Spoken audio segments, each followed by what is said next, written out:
were guaranteed fame, but not necessarily fortune. Don't worry about the chop. You don't know shit about chop. Oh, really? And you do? You're a f***ing expert all I'll chop your f***ing credit card in half. How about that? Welcome to WatchMojo.com, and today we're counting down our picks for the top 10 actors who were underpaid for big roles. Listen, feel free to whatever, you know? Whatever, no hard feelings, I completely understand. For this list, we're looking at actors who were underpaid for roles in major films. Mother was a bookworm. Until the day, I still don't know what she saw in me. The actors must have been relatively well known at the time of filming, and they must have received reported salaries that were considered low compared to regular Hollywood standards. Perhaps not. I've thought of a better use for you. Number 10. Chris Evans, paid $300,000 for Captain America: The First Avenger. How'd you feel?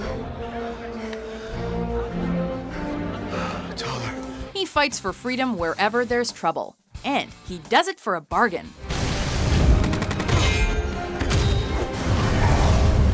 Chris Evans made a name for himself by appearing in several acclaimed films, and by playing a role in another Marvel comic book adaptation, Fantastic Four, early on in his career. Care to join me? For taking up the Stars, Stripes, and Shield, though, he received a relatively low salary of $300,000. Peggy,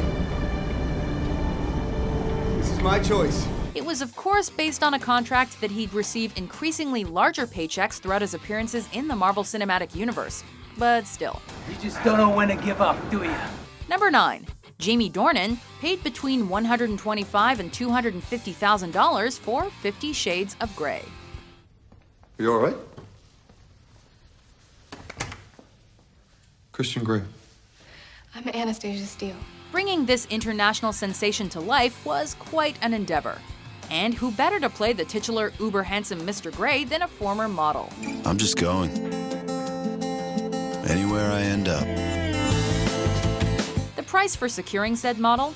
Between $125,000 and $250,000, depending on your source. It means I want you to willingly surrender yourself to me.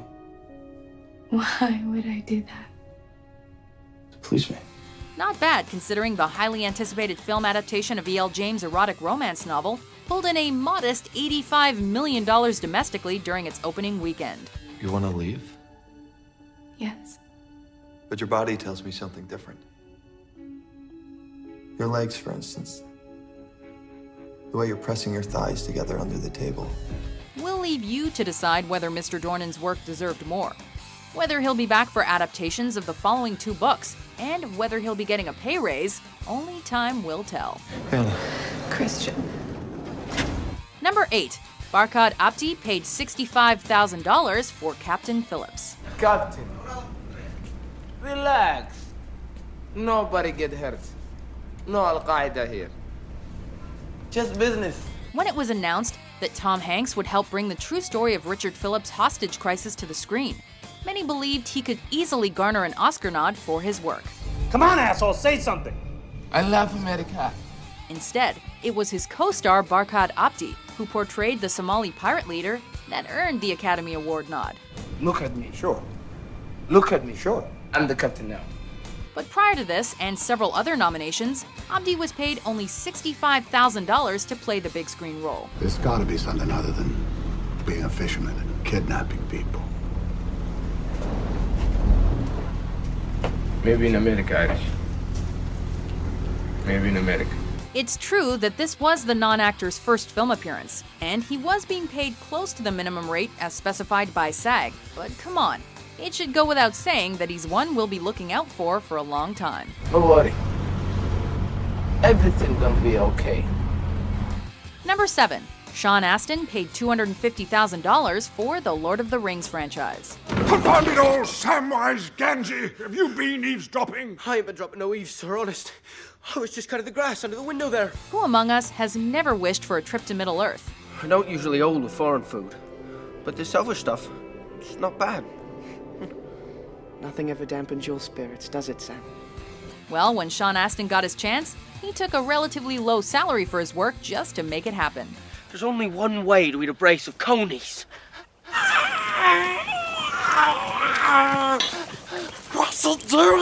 Earning roughly $250,000 for all 3 films, Astin enthusiastically brought the faithful and heartwarming hobbit Samwise Gamgee to life. You miserable little maggot! I'll stove your head in! Surprisingly, despite having to live in the shadows of larger-than-life creatures like Gandalf and Aragorn, Sam is known today to be one of the great heroes of the series. The last pages are for you, Sam. Number 6. Jonah Hill paid $60,000 for The Wolf of Wall Street. I'm not gonna let someone else f my cousin. You know, if anyone's gonna f my cousin, it's gonna be me out of respect, you know. Ask any actor in Hollywood and most will tell you that they would give their left arm to work with Martin Scorsese. Even after Jonah Hill proved he had dramatic chops with Moneyball. Been on the job long? First job in baseball? It's my first job anywhere. Wow, congrats. Thank you. He still took a considerable pay cut for his role as the Wall Street executive in this black comedy, settling on the SAG minimum of $60,000. Kushan Airlines is the future of airlines. Get in now. Not a bad choice considering the film's widespread critical success, though, and that it earned Hill his second Oscar nomination. Hey, everybody, listen up. This is what happens when you f with your pets on New Issue Day.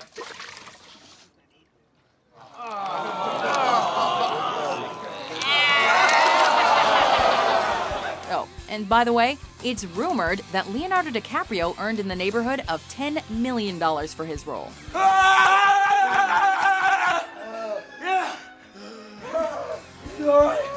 Number 5. Matthew McConaughey paid $200,000 for Dallas Buyers Club. You've tested positive for HIV, which is the virus that causes AIDS. You kidding me? Matthew McConaughey followed in the footsteps of many actors looking to revive their careers by taking on more indie projects in the 21st century. I'm sorry. I love you. I learned a lot from my mistakes. Marry me. After years of being cast in romantic comedies and a few action duds, he earned an Oscar for his critically acclaimed performance in Dallas Buyers Club.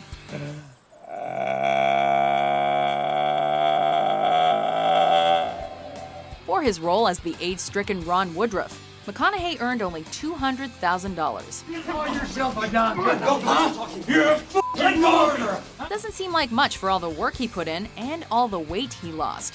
But you can't put a price on shaking your old reputation and winning an Academy Award, right?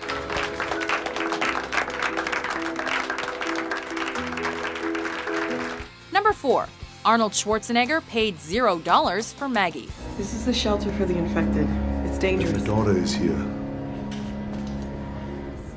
What's her name? Maggie. Marguerite. After he became a living icon for playing action-packed roles in The Terminator and Predator, no one expected Arnie to take on a role as endearing or quite as thoughtful as the one he does in Maggie. Look at me. Good, Daisy, baby. It's good. Now tell me, what happened? Here, he plays a widowed father coming to terms with his daughter's growing infection with an incurable zombie disease. Even more surprising, perhaps, was his willingness to do the movie for exactly $0. Maybe it was the, truck. What? Why Mom loved you. Stating that it was the script that drew him in, Arnold commits fully to the role and gives one of the most dramatic performances of his career. You have to do it.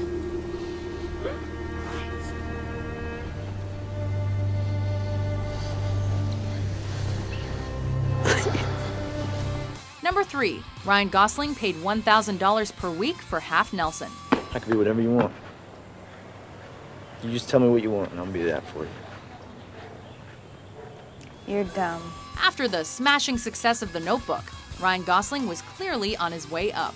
Like many before him, though, this actor heard the calling of small, thoughtful roles and decided to take on the part of a drug-addicted school teacher in Half Nelson. What am I supposed to teach them? You know what I mean? What am I supposed to teach them? Right. So that's the point. For his portrayal of the complicated protagonist, Gosling accepted a salary of $1,000 per week. Okay, I'm telling you to do something good. Oh. Are you capable of that? The Oscar bait indie ultimately earned him an Academy Award nod, and reminded the world that Gosling could do serious roles just as well as other kinds. You missed a hell of a party. Looks like it.